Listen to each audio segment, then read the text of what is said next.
اعوذ باللہ من الشیطان الرجیم بسم اللہ الرحمن الرحیم اما بعد فقط قال حضرت علی ابن ابی طالب علیہ السلام لا خیر فی قرأۃ لا تدبر فیہا۔ ناظرین کرام السلام علیکم۔ آج کا ہمارا موضوع ہے رمضان المبارک اور قرآن مجید میں تدبر و تأمل۔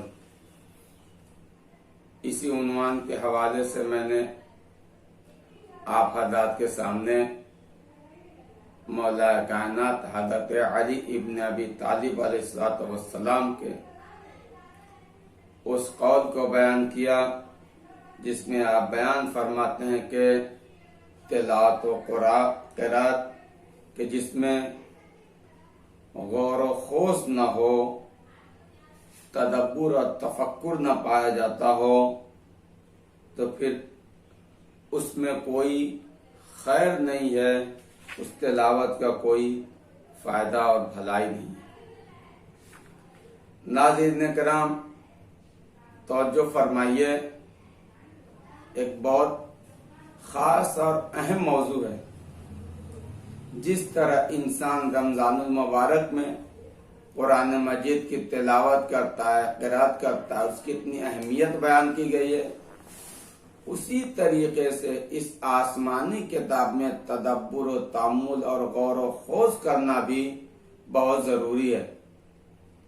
رمضان المبارک میں جہاں قرآن مجید کے الفاظ اور عبارات کو دیکھنا اور اس پر نگاہ کرنا ثواب ہے اور عبادت میں شمار ہوتا ہے، وہیں قرآن مجید کے تلاوت کے ساتھ ساتھ ان کی آیات کے معنی، مفاہیم اور مطالب پر توجہ کرنا بھی بہت زیادہ ثواب رکھتا ہے۔ یاد رکھیے ناظرین کرام، قرآن مجید صرف ایک مقدس کتاب نہیں ہے، بلکہ یہ کتاب زندگی ہے۔ ہم اس کی مقدس آیات میں تدبر و تأمل کے ذریعہ زندگی کے بہت سارے مسائل اور مشکلات حل کر سکتے ہیں، اور اپنی دنیاوی زندگی کے لیے اور اخروی زندگی کے لیے، دونوں زندگی کے لیے اسی قرآن مجید سے کیا ہم سعادت حاصل کر سکتے ہیں۔ اگر ہم اس آسمانی کتاب کو صرف اور صرف تلاوت اور قرات کرنے پر اکتفا کریں اور ان آیات میں موجود پیغامات کو دریافت کرنے کی کوشش نہ کریں تو یقیناً ہم ان سب چیزوں کو حاصل نہیں کر سکتے جس مقصد کے لیے کتاب نازل ہوئی ہے۔ توجہ فرمائیے عزیزوں، قرآن مجید کو ہم نے کس حد تک سمجھا؟ ہم قرآن کے معنی، قرآن کا مطلب کیا سمجھتے ہیں؟ عزیزوں، قرآن مجید صرف اس لیے نہیں ہے کہ صرف مجلس سے پہلے فاتحہ خوانی کے لیے پڑھا جائے، یا جب کوئی حالت احتضار میں جاکنی کے عالم میں تو اس کے سرانے قرآن پڑھ دیا جائے تاکہ اس کی مشکل حل ہو جائے، اس کا دم نکل جائے، اذیت آسان ہو جائے۔ نہیں عزیزو، یہ آسمانی کتاب جسے اللہ تبارک و تعالی نے اپنے رسول پر معجزہ بنا کر نازل کیا ہے، اس کتاب کی ضرورت مردوں کے لیے نہیں ہے، زندوں کے لیے ہے۔ یہ کتاب اور اس کی تلاوت سے روح نکلنے میں آسانی ہو جائے، یہ قرآن اس لیے نہیں نازل ہوا۔ قرآن اس لیے آیا تاکہ تمہارے مردہ ضمیروں کو بیدار کرے، مردہ قوموں کے اندر روح حیات پھونک دے۔ یہ کتاب جامد اور غیر متحرک معاشرے میں انقلاب لانے کے لیے آیا۔ بس عزیزوں اور دوستوں، اگر ہمیں فرصت ملے ہمراہ ماہ رمضان المبارک میں لمحے بھر کے لیے بیٹھ کر اس بات پر غور کریں کہ آیا یہ کتاب قرآن مجید کیوں نازل ہوئی اور اس طریقے سے اس خاص طور سے اس ماہ رمضان المبارک میں کیوں نازل ہوئی۔ عزیزوں، کیا ایسا نہیں ہے کہ جیسا کہ صدیوں پہلے ہمارے مولا کائنات حضرت علی ابن ابی طالب صاحب والسلام نے اپنے ایک کلام میں قرآن مجید سے دور رہنے کے سبب ہمارے معاشرے میں پیدا ہونے والے مشکلات کی عکاسی کی۔ مولا کائنات فرماتے ہیں کہ لوگوں پر ایک ایسا زمانہ بھی آئے گا کہ جب قرآن ان کے یہاں صرف اور صرف ایک نشانی کے طور پر باقی رہ جائے گی۔ ناظرین کرام، توجہ فرمائیں، جہاں قرآن مجید کی تلاوت اپنے اثرات و برکات رکھتی ہے، وہیں پر ان آیات میں تدبر و تفکر، غور و خوض کرنا بھی ہم سب کے لیے بہت زیادہ ضروری اور اہم ہے۔ اس آیہ مبارکہ کے غور و خوض کے ذریعے سے ہم اپنے بہت سارے مسائل حاصل کریں۔ توجہ فرمائیے ناظرین کرام، بار بار قرآن مجید نے بھی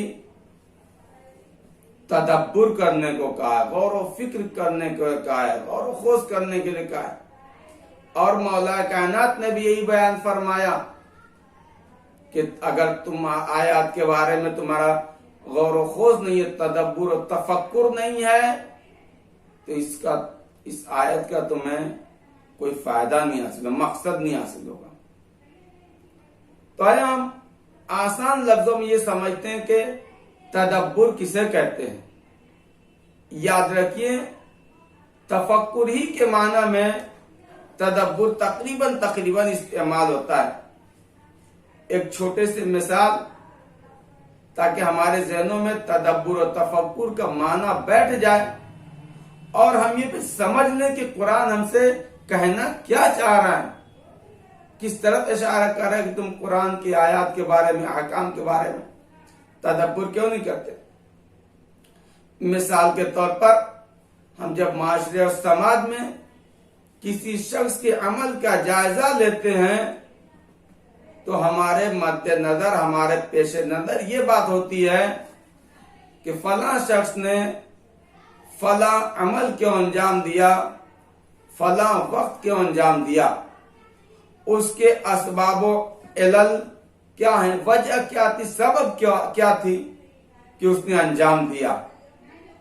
اسے لغت میں تفکر کہا جاتا ہے۔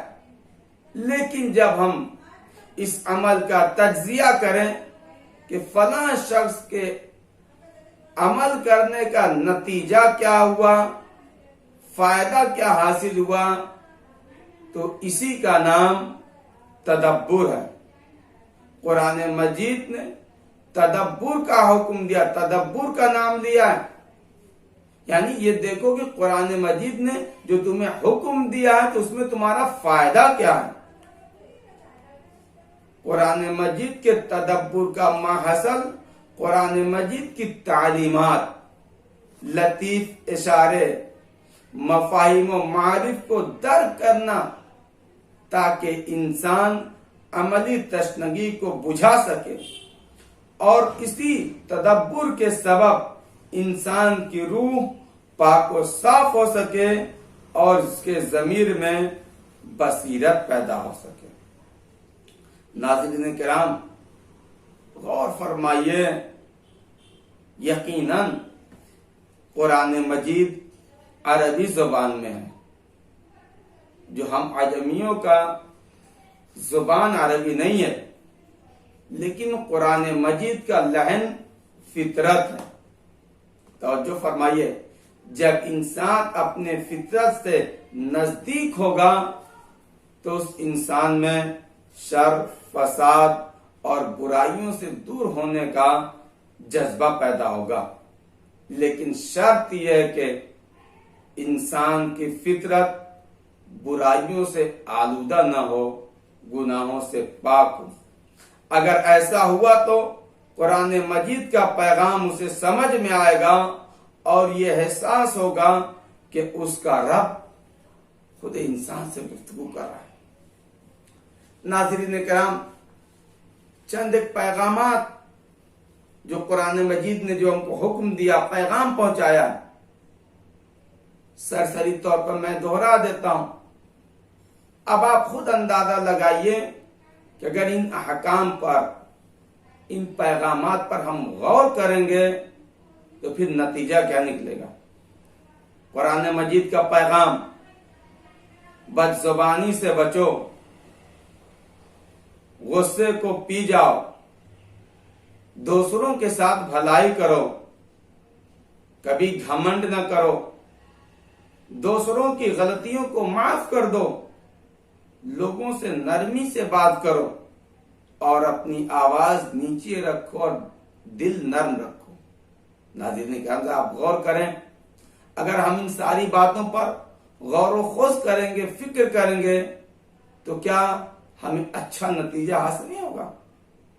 صرف قرآن مجید کا یہ پیغام کہ کبھی بھی دوسروں کا مذاق نہ اڑاؤ، جیسا کہ آپ حدیث میں بھی آپ نے سنا ہوگا کہ دشمنی کا بیج اور بنیاد زیادہ مذاق۔ والدین کی عزت کرو اور ان کی فرما برداری کرو، والدین کی بے ادبی نہ کرو اور ان کے سامنے اف تک نہ کہو۔ ناظرین کرام، یہ مختصر سے قرآن مجید کے پیغامات تھے جو میں نے آپ حضرات کے سامنے بیان کیا۔ آپ انصاف سے بتائیے کہ اگر ان پیغامات پر، ان احکامات پر ہم غور و فکر کرنے کے ساتھ ساتھ اگر ہم عمل پیرا ہو جائیں تو کیا ہماری دنیا و آخرت نہیں سمجھ سکتی ہے؟ بالکل سمجھ سکتی ہے۔ بس آخر میں ہماری یہی دعا ہے کہ پروردگار عالم ہم سب کو اس ماہ رمضان المبارک میں اتنی توفیق دے کہ تلاوت قرآن مجید کے ساتھ ساتھ ہم احکام اور پیغام قرآنی کے اوپر غور و خوض کریں۔ وآخر دعوانا الحمدللہ رب العالمین۔